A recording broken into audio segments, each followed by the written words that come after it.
Olha só, Fortaleza fechou a contratação do lateral esquerdo Caio Henrique, de 20 anos, que pertencia ao Porto B, de Portugal. Negócio definitivo, né? 450 mil euros. No momento, 2,7 milhões de reais por 60% dos direitos econômicos do atleta. 60%.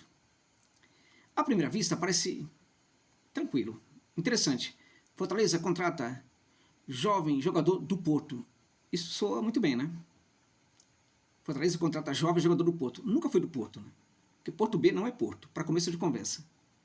Quem analisa números, quem entende a realidade da Série B brasileira, sabe que essa contratação pode ser um erro crasso de planejamento. Pode ser. Sempre pode dar certo. Mas eu preciso falar com vocês aqui aquilo que, de fato, eu acho que eu tenho de falar. E não aquilo que vai agradar muitos de vocês. É sobre isso que eu vou falar neste vídeo aqui. Porque o Fortaleza não tem tempo para apostas. Está vivendo a Série B, que o próprio Fortaleza tratou de tornar difícil. O time precisa subir agora e trazer uma incógnita para resolver a lateral esquerda pode custar muito caro.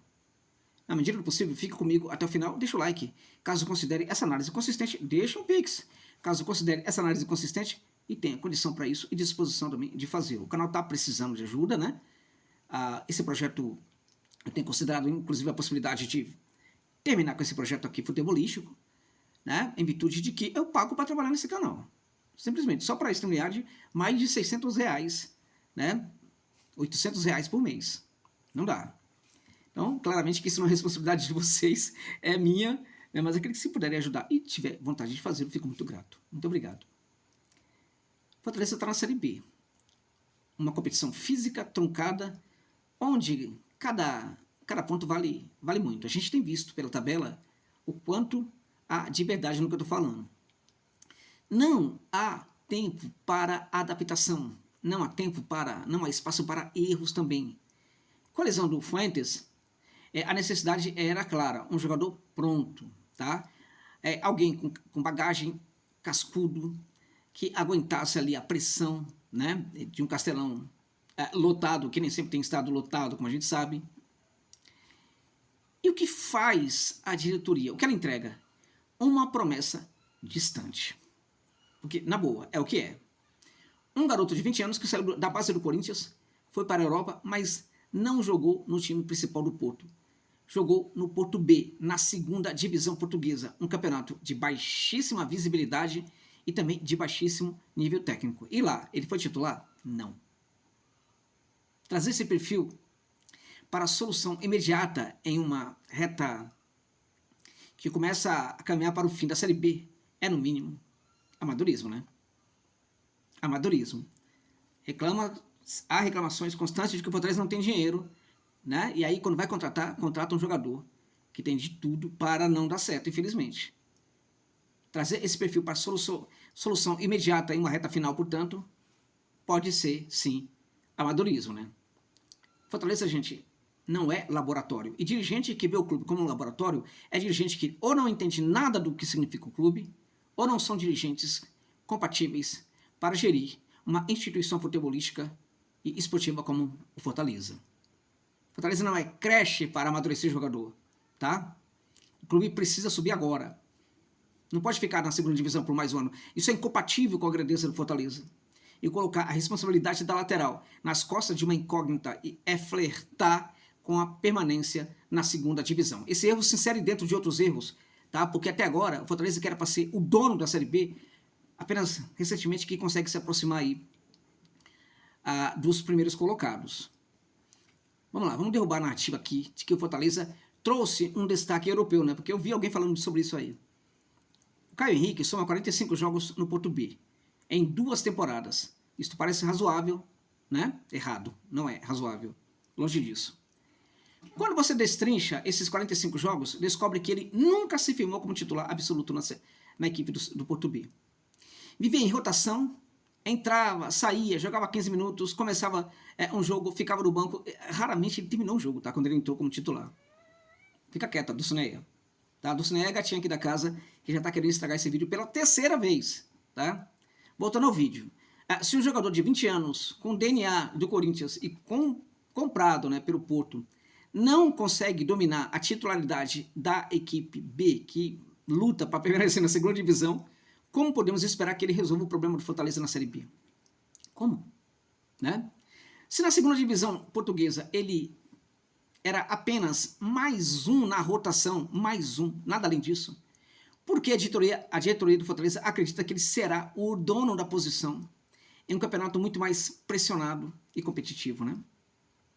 Os números mostram o seguinte: ele não era e nunca foi protagonista lá fora. Era apenas mais um jogador no processo de transição que não vingou, tá? E os dirigentes do Porto, quando o jogador não vinga, depois de 2 anos, depois de 3 anos, simplesmente fazem de tudo, né? Para se livrar do jogador. Só que para se livrar do jogador tem que aparecer aí muitos dirigentes, né, que são trouxas. Vocês respondem aí, tá? Aquele que vai lá e fazem justamente aquilo que os dirigentes do Porto querem, né? Ajude a gente a se livrar de um problema, aí aparecem alguns dirigentes e falam, tá bom, eu vou te ajudar. Foi precisamente o que fizeram os dirigentes do Fortaleza.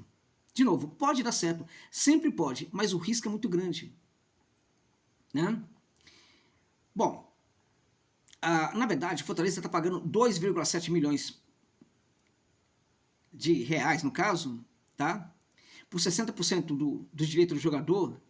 Esses 2,7 milhões, eles pagam a frustração do Porto, né? É um dinheiro para aliviar um pouco a frustração do Porto. E aí os dirigentes, é o seguinte, como eles acreditam que no futebol tudo pode acontecer, eles não vendem tudo, né? Eu mantenho 40% aqui, eu mantenho um percentual muito alto aqui. Por quê? Porque se por acaso der certo, eles vão continuar ganhando. Eles só ganham nessa história. Eles não perdem nada, absolutamente nada.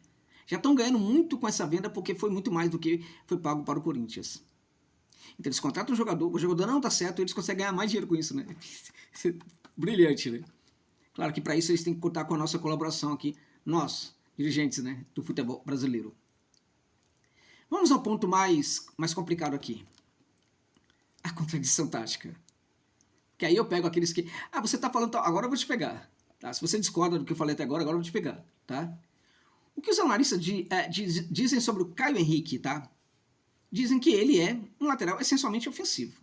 Não é isso? É isso. Que ele gosta de apoiar, que ele tem na vocação ofensiva o seu grande trunfo. Quando ele estava na base do Corinthians, ele tinha realmente esse perfil. Muito bem. Se o forte dele é atacar, o que se espera? Assistências, né? Cruzamentos precisos, participação direta em gols. Agora, veja os números. Em 45 jogos no Porto B, quantas assistências esse lateral ofensivo distribuiu? Quantas? 2. Tá? Para você ter uma ideia, o lateral reserva que joga no setor direito, né, entregou 6 assistências em 30 jogos. 6, tá? Na temporada passada, inteira, em toda a temporada, 0 gol. Claro, gol não se espera muito de lateral. 0 assistência, tá? 1 cruzamento certo. Tá? Esse dado é tão assustador, tá, que foi passado para mim por um amigo português ligado ao Porto, que eu me recuso a acreditar. Então eu vou deixar ele em suspenso. Tá?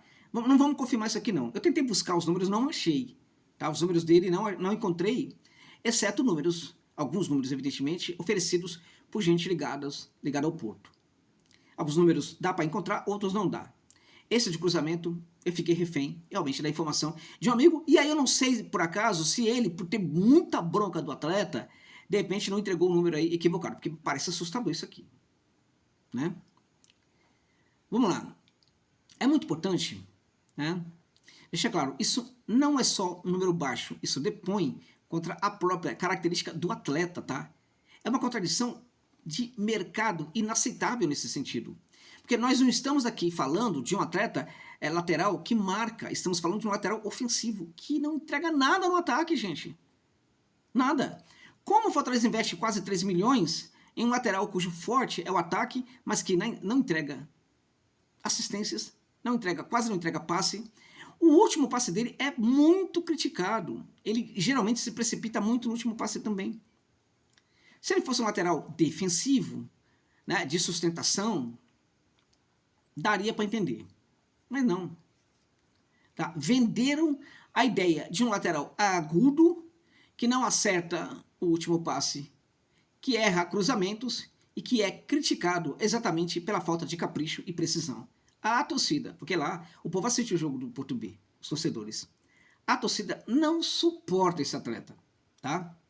Ele chega lá no fundo do campo, o que ele faz? Ele erra. Tenta o passe e entrega a bola no zagueiro adversário. Isso acontece muito. Se o ponto forte dele não entrega resultados mínimos, imagine o tamanho do problema no ponto fraco, né? Que é a recomposição defensiva. É o pior dos dois mundos neste caso aí. Vamos tentar imaginar que a gente vive no mundo dos sonhos, o mundo de Nárnia, o mundo onde vive provavelmente esses dirigentes, se é que é esse o problema, né? Vou deixar claro. Se é que é esse o problema. Se é que o problema é que eles não entendem de algumas coisas. Vamos imaginar e torcer para que seja isso, tá? Então vamos lá. Contratar um lateral com esse perfil é plantar uma mina terrestre no sistema tático da equipe, né? Pense.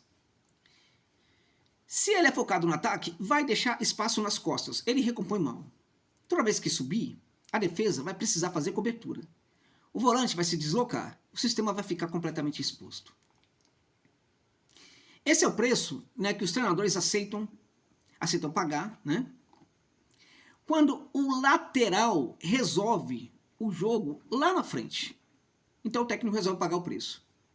Vale a pena ceder espaços se ele coloca a bola na cabeça do centroavante.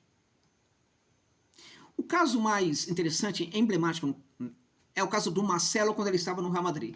Ele era um péssimo marcador. Ninguém se lembrava disso. Dentre outras coisas, por quê? Porque raramente a equipe sofria no corredor, né, em que o Marcelo não defendia, não estava. Porque ele era tão eficiente no ataque que o sistema tático dava conta de proteger o lado dele e ele praticamente não saía do ataque. No máximo voltava até o meio de campo. Mas no caso do Caio Henrique, o Fortaleza vai pagar o preço defensivo, tá, sem ter o benefício ofensivo. Provavelmente, né? A gente não pode selar aqui o que vai acontecer. O time pode sofrer com contra-ataques na Série B. E quando ele chegar ali de fundo, para compensar o risco, provavelmente ele vai executar os cruzamentos ou o último passe da mesma forma como fazer no Porto, a não ser que ele mude muito. E aí não vai compensar, né?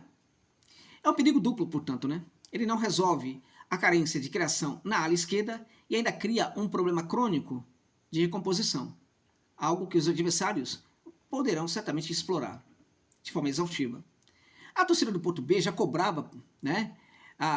Já cobrava muito esse jogador justamente por esses erros.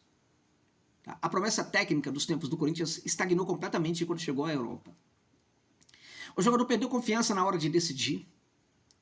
E é exatamente esse atleta, tá, inseguro, que a diretoria do Fortaleza acha que vai performar de uma maneira importante, e além do que vai conseguir aguentar a pressão ensurdecedora que acontece em alguns momentos na Série B. Pois é. Também os valores, né?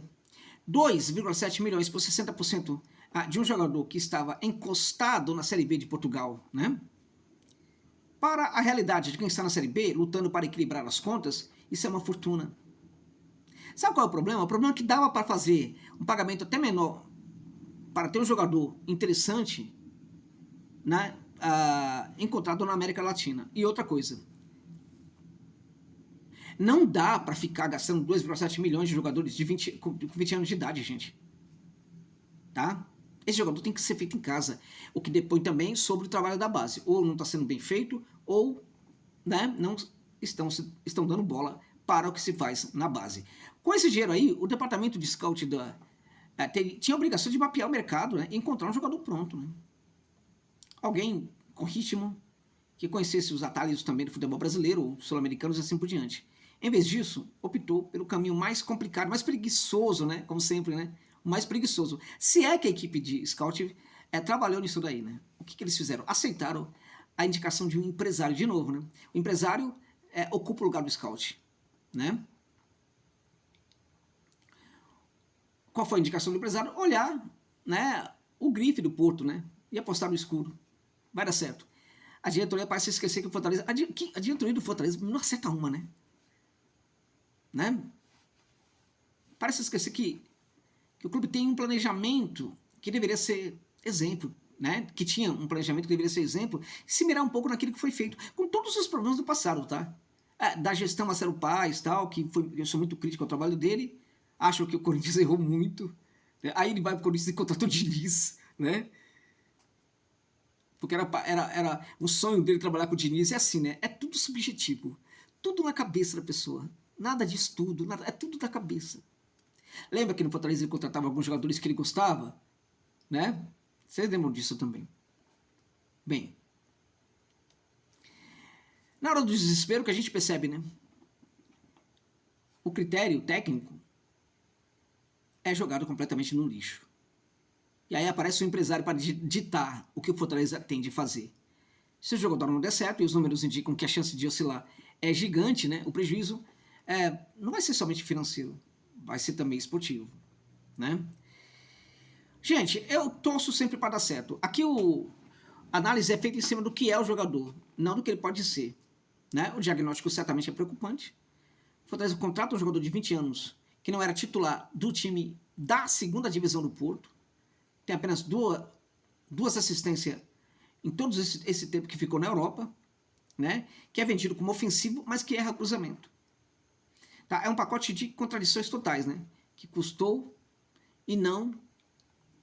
contradições totais que custou muito caro, o jogador custou muito caro e que, em teoria, não atende às urgências da equipe.